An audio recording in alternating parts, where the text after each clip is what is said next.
So this week I had a friend call me and ask me some questions about Performance Max, and it kind of struck me. It got me thinking about why there's so much hatred out there and negative press on Performance Max, on the performance of Performance Max.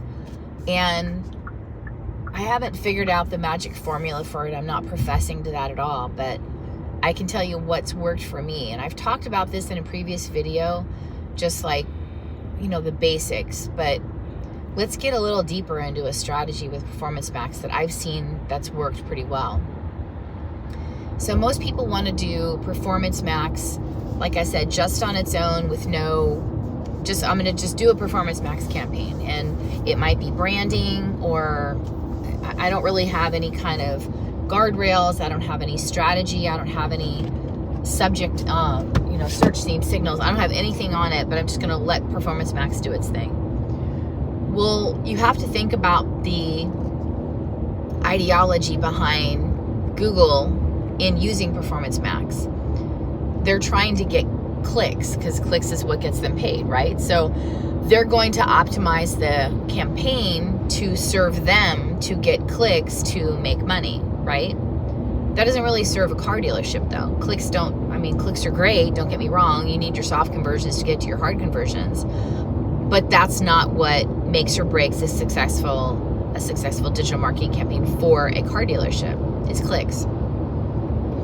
So let's get back to the subject matter at hand, Performance Max. So when I launch a Performance Max campaign, the best way I've seen to do that is to do that on a specific model or on a specific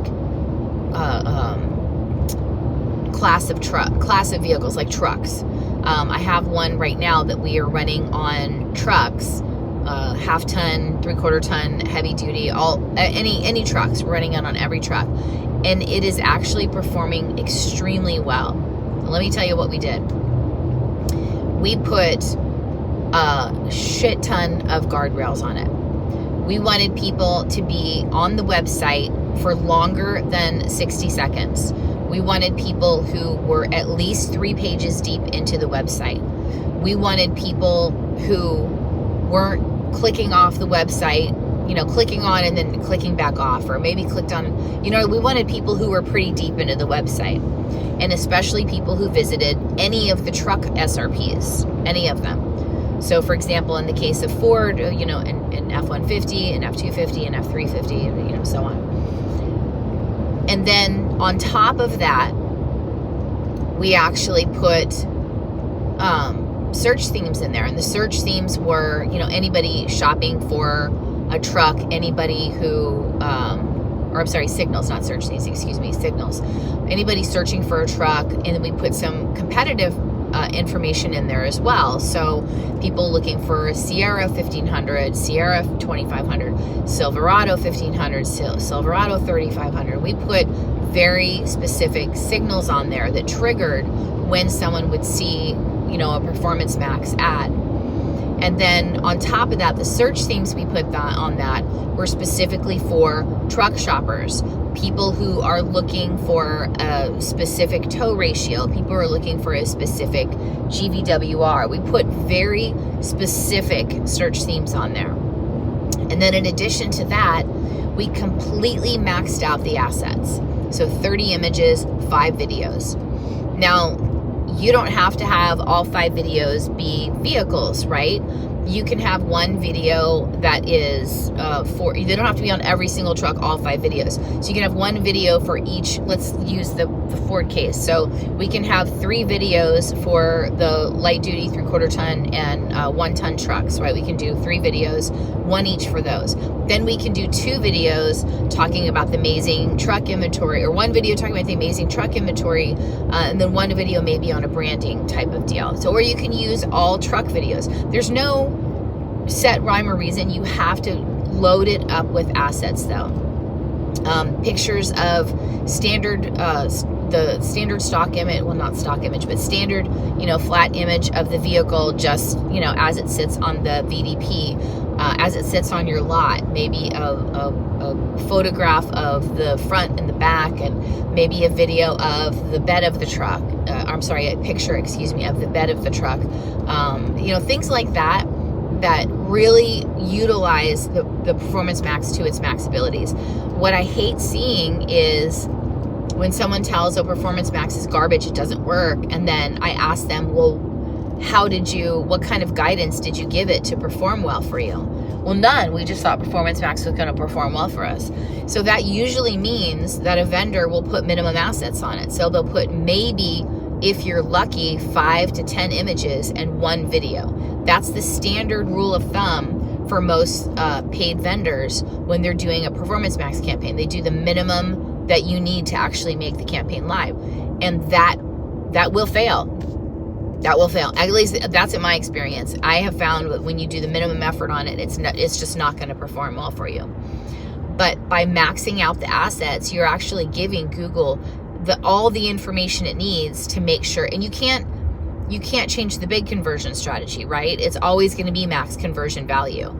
So if by putting minimum assets on it, now you're upset with the performance, well, it's taking your direction. You didn't give it any direction, so Google is going to prioritize to what makes itself money, getting clicks. So by putting all those assets on it, putting all those search themes, all those signals, all those guardrails to make sure it's being served up to the highest probability of getting an actual conversion, and not just the click, but the actual conversion, you're really guiding how successful or how unsuccessful the campaign will be.